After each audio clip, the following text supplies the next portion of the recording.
तो दोस्तों आप सभी का एनसीईआरटी के टेस्ट सीरीज में स्वागत है। हम लोग इसके पहले 2 टेस्ट दे चुके हैं। ओल्ड एनसीईआरटी एंशिएंट हिस्ट्री का टेस्ट सीरीज चल रहा है।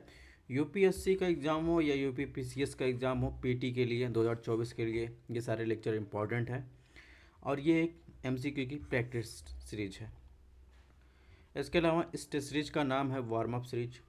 ठीक है, तो हम हमेशा आपको बताते हैं कि हमें जो है टाइप का इंसान बनना है कि प्रीवियस ईयर क्वेश्चन को पेपर के देखने हैं, चाहे किसी भी एग्ज़ाम हो, कोई भी एग्ज़ाम हो, स्टेट पीसीएस का एग्ज़ाम हो, सेंट्रल का एग्ज़ाम हो, सबके पीवाईक्यू देखने हैं। इसके बाद एग्ज़ाम के आगे की रणनीति बनानी चाहिए। ठीक है, सिलेबस को देख के कभी घबराना नहीं चाहिए और ये अंततः पूरा भी नहीं होता है। ठीक है, तो आपको स्मार्ट बनना है। तो चैप्टर 3 की बात करें एंशिएंट हिस्ट्री के, तो चैप्टर 3 का नाम है प्राचीन भारतीय इतिहास के आधुनिक लेखक। इस चैप्टर से कुछ क्वेश्चन बनेंगे, उनको भी देखेंगे क्योंकि इस चैप्टर से जो लेखक के बारे में कई बार क्वेश्चन पूछ लिया जाता है, तो उनको हम लोग देखते हैं। बात करें क्वेश्चन नंबर फर्स्ट की, तो क्वेश्चन नंबर फर्स्ट में पूछा है अंग्रेजों द्वारा भारतीय इतिहास के अध्ययन में रुचि लेने के कारणों के संदर्भ में निम्नलिखित कथनों पर विचार करें। ऑप्शन 1, भारतीय लोगों के रीति रिवाज सामाजिक व्यवस्था का ज्ञान प्राप्त करने के लिए उन्होंने रुचि लिया। ऑप्शन 2 दिया गया है, भारतीय लोगों का धर्म परिवर्तन करवाने के लिए उन्होंने भारतीय इतिहास के अध्ययन में रुचि लिया, यानी अंग्रेजों ने। तो आपको बताना है इन दोनों कथनों में से कौन सा कथन सही है। देखिए, अगर वर्तमान परिस्थिति की बात करें, जैसा ऑप्शन बन रहा है यूपीएससी का एग्ज़ाम हो, ठीक है, तो उसमें देखिए अभी इस तरह ऑप्शन देने लगा। अगर इसमें 2 कथन है, सॉरी, तो इसमें देखिए इस तरह कथन देखिए, केवल एक कथन सही है, दोनों कथन सही है, कोई भी कथन नहीं सही है। और जो पहले कथन दिए जाते थे, जैसे अगर मान लीजिए स्टेट पीसीएस का एग्ज़ाम हो, ये यूपीएससी का जो 2022 तक जो भी एग्ज़ाम हुआ, उसमें देखिए कथन ऐसा दिया, ऑप्शन पूछा केवल एक कथन, केवल दो, एक और दो दोनों, ना तो एक ना तो दो। तो इस तरीके से ऑप्शन पूछे जाते थे। हालांकि जो 2023 वाला पैटर्न है उसमें इस तरीके से ऑप्शन पूछे गए हैं, तो उसी के आधार पर हमने आपको दोनों पैटर्न दे दिया है।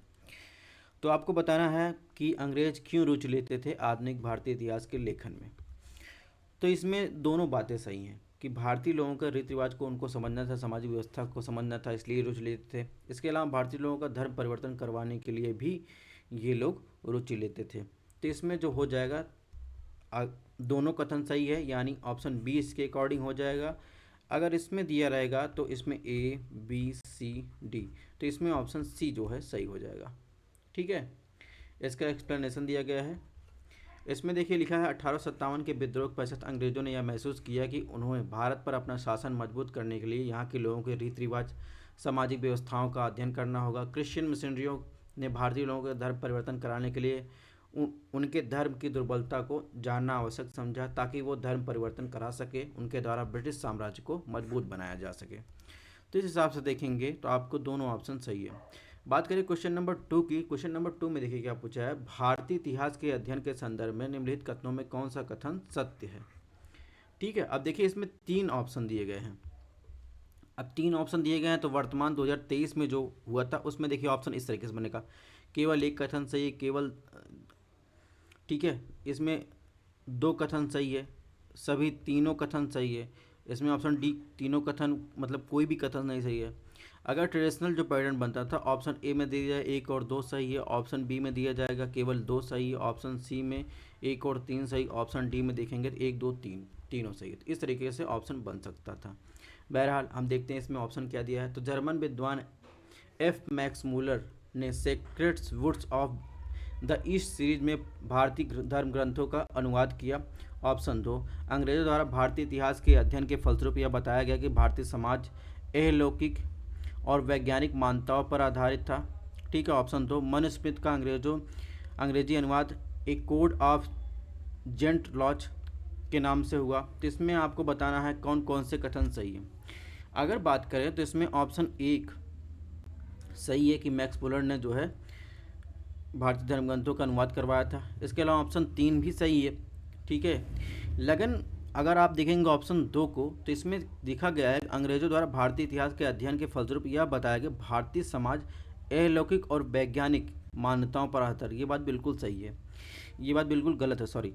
गलत इसलिए है क्योंकि अंग्रेज़ों ने यह बताया कि जो भारतीय समाज है वो पारलौकिक समस्याओं में डूबा हुआ है, जाति व्यवस्था जैसी वर्ण व्यवस्था के सामाजिक कुचक्र में फंसा हुआ बताया, ठीक है, ना कि उन्होंने बताया कि भारतीय समाज अलौकिक और वैज्ञानिक मान्यताओं पर आधारित। इस प्रकार देखेंगे 1 और 3 सही। अगर इसके हिसाब से होगा तो इसमें ऑप्शन सी जो होगा वो सही होगा, लेकिन इसके हिसाब से ऑप्शन दिया रहा तो दोनों, ठीक है। तो इसमें लिखा है, इसमें होना चाहिए 2 कथन सही है, ठीक है, ऑप्शन बी होना चाहिए, ठीक है। यहाँ पर देखिए इसका एक्सप्लेनेशन दिया है, इसको आपको देख लेना है। क्वेश्चन नंबर 3 की बात करें, 3 में पूछा है भारतीय इतिहास के अंग्रेजी लेखकों के संदर्भ में निम्नलिखित कथनों पर विचार कीजिए। ऑप्शन 1, सर विलियम जोन्स ने धार्मिक ग्रंथ भगवत गीता का अंग्रेजी में अनुवाद किया था। ऑप्शन 2, विल्किंसन ने कलकत्ता में एशियाटिक सोसाइटी ऑफ बंगाल की स्थापना की थी। तो आपको बताना है इसमें कितने कथन सही है या कौन कौन से सही हैं, ठीक है। तो अगर देखेंगे इसमें देखिए जस्ट रिवर्स लिखा गया है, यानी जो सर विलियम जोन्स थे उनके द्वारा एशियाटिक सोसाइटी ऑफ बंगाल की स्थापना की गई थी, और विल्किंसन ने क्या किया था, धार्मिक ग्रंथ भगवत गीता का अनुवाद करवाया था। तो इसमें जो है इसके हिसाब से देखेंगे इसमें ऑप्शन सी कोई भी कथन सही नहीं है, इसमें जो होगा ऑप्शन डी होना चाहिए, ना तो 1 ना तो 2, ठीक है। तो यहाँ पर देखिए इसका एक्सप्लेनेशन लिया है, लिखा गया है एशियाटिक सोसाइटी ऑफ बंगाल की स्थापना 1784 में जो है विलियम जोन्स द्वारा की गई थी, और 1785 में भगवत गीता का अनुवाद करवाया गया था विल्किंसन द्वारा। इसके अलावा क्वेश्चन नंबर 4 की बात करें तो 4 में पूछा है सर विलियम जोन्स ने निम्नलिखित में किसका अंग्रेजी में अनुवाद कराया। मनुस्मृति, भगवत गीता, अभिज्ञान शाकुंतलम, रामायण। तो सर विलियम जोन्स ने 1789 में अभिज्ञान शाकुंतलम का नामक नाटक का अंग्रेजी में जो है अनुवाद करवाया था, ठीक है। तो इसमें जो ऑप्शन सही होगा ऑप्शन सी वो सही होगा, अभिज्ञान शाकुंतलम। क्वेश्चन नंबर 5 में पूछा है भारत के इतिहास का पहला सुव्यवस्थित इतिहास निम्नलिखित में किस विद्वान द्वारा तैयार किया गया था। Option A, Max Muller. Option B, Vincent Arthur Smith. Option C, Rajendra Lal Mitra. Option D, Wilkinson. तो इसमें देखेंगे जो आंसर सही होगा विंसेंट आर्थर स्मिथ थे। उन्होंने अपनी पुस्तक अल्टरेट हिस्ट्री ऑफ इंडिया में उन्होंने प्राचीन भारत के इतिहास को बताया, 1904 में ये तैयार किया गया था। तो इस प्रकार इसमें जो सही आंसर होगा विंसेंट आर्थर स्मिथ जो होगा वो सही होगा। क्वेश्चन नंबर 6 की बात करें, 6 में देखिए क्या पूछा है भारतीय विद्वान द्वारा भारतीय इतिहास के अध्ययन के कारणों के संदर्भ में निम्नलिखित कथनों पर विचार कीजिए। ऑप्शन 1, अंग्रेज इतिहासकारों द्वारा भारतीय इतिहास की छवि धूमिल करने के विरोध में जो है भारतीय विद्वानों ने अध्ययन किया। भारतीय इतिहास का पुनर्निर्माण करने और समाज को सुधारने के लिए अध्ययन किया। लोगों को स्वराज प्राप्ति हेतु प्रेरित करने के लिए अध्ययन किया। इसमें बताना आपको कितने कथन सही है। अगर नए पैटर्न के अकॉर्डिंग देखेंगे तो इसमें जो है 1 2 3, यानी सभी जो है तीनों कथन सही, ऑप्शन सी होगा। अगर पुराने पैटर्न के ऑप्शन देखेंगे तो इसमें ऑप्शन डी 1 2 3 तीनों सही होगा, ठीक है। तो आपको तीनों के लिए, दोनों पैटर्न के लिए तैयार रहना चाहिए। इसका एक्सप्लेनेशन यहाँ पर दिया गया है भारतीय विद्वान विशेषकर वे जो पश्चात शिक्षा पाए हुए थे अंग्रेजों द्वारा भारतीय इतिहास को तोड़ मरोड़कर भारत के अतीत की छवि को धूमिल करने पर क्रोधित थे।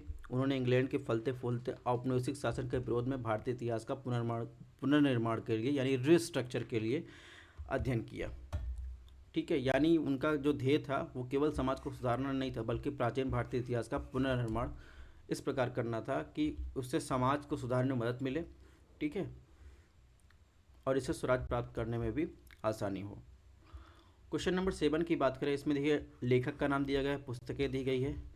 A.L. Basham, D.D. Kosambi, an introduction of to the history of Indian. इसमें देखिए थोड़ा सा मिस्टेक है, एक सेकंड मैं बताता हूँ।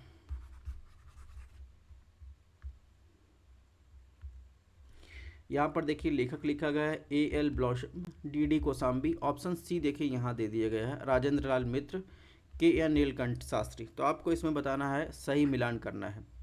तो इसमें देखिए A.L. ब्लॉसम द्वारा जो लिखा गया था तो वंडर दैट वाज इंडिया, ठीक है। इसके अलावा D.D. कोशाम्बी द्वारा जो लिखा गया था वो था an introduction to the study of Indian history. तो इस प्रकार देखेंगे 2 और 3 इसमें है और डी में भी है। इसके अलावा अगर बात करें राजेंद्र लाल मित्र द्वारा जो लिखा गया था वो लिखा गया था इंडो आर्यंस। ठीक है, तो सी का 4 में देखिए कहाँ पे मिलान है, सी का 4 में देखिए, डी में सी का 4 नहीं, इसको एलिमिनेट कर दीजिए। बचा कौन सा, ऑप्शन बी इसमें सही होगा। यहाँ पर देखिए सही तरीके से मिलान दिया गया है, यानी A L Basham wonder that was India, D D Kosambi an introduction to the study of Indian history, Rajendra Lal Mitra Indo Aryans लिखे थे, के एल नीलकंठ शास्त्री ने हिस्ट्री ऑफ एशियंट इंडिया लिखा था।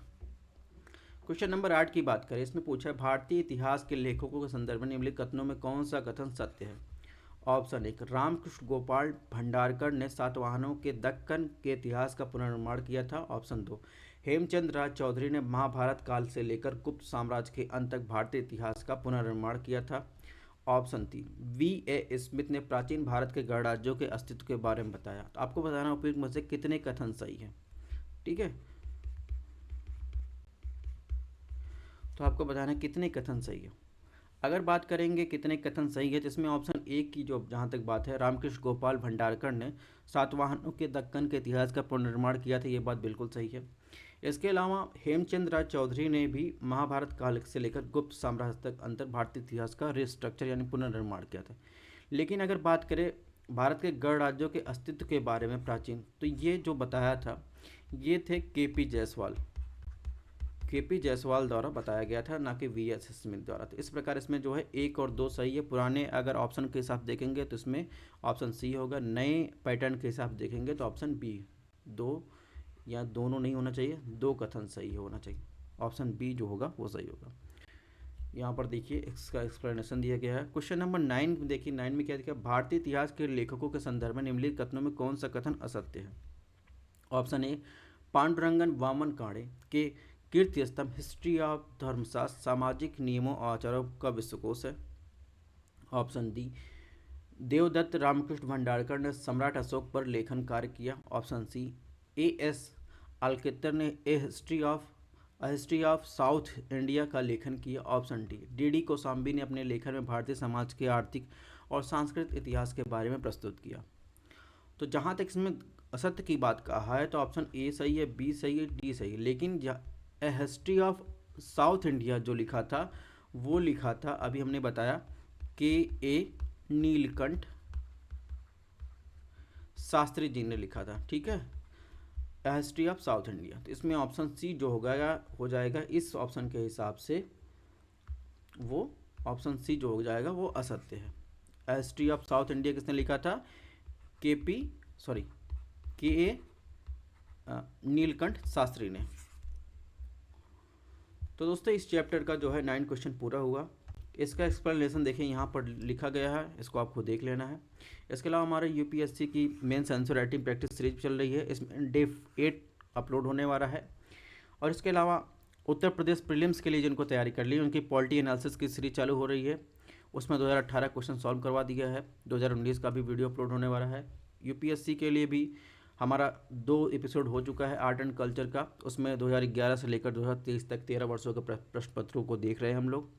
इसके अलावा हमारी पॉलिटी की भी क्लास चल रही है, इसको भी आप देख सकते हैं। ये हमारा टेलीग्राम चैनल है स्टडी एन IAS, यहाँ पर आपको PDF मिलेगी। थैंक्स फॉर वॉचिंग, मिलते हैं नेक्स्ट क्लास में।